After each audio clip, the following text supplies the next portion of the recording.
शेखुपुरा में बदबख्त बेटे के हाथों हकीकी मां कत्ल। बेटे ने मां को छुरियों के वार करके मौत के घाट उतार दिया। मुलज़म मौका से फरार। अफसोसनाक वाक़े से आपको अपडेट कर रहे हैं, जहां बदबख्त बेटे ने हकीकी मां को छुरियों के पे दर पे वार करके मौत के घाट उतार दिया है। अफसोसनाक वाक़या जहांगीर टाउन लाहौर रोड शेखुपुरा में रूनुमा हुआ। मां को कत्ल करने की वजह ताहाल सामने नहीं आ सकी। मकतूला की शनाख्त जमीला के नाम से हुई है।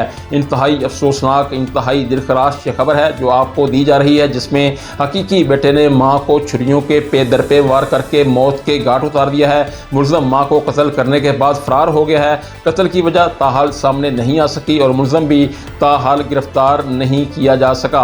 जहांगीर टाउन लाहौर रोड शेखुपुरा में यह दिलखराश वाक़या सामने आया है, जहां बदबख्त बेटे ने हकीकी मां को छुरियां मार के मौत के घाट उतार दिया है। इस वाक़े के बाद इलाके की फ़ज़ा सोगवार और हर आंख अश्कबार है। वाक़े में मुलव्वस मुलज़म ताहाल फरार है।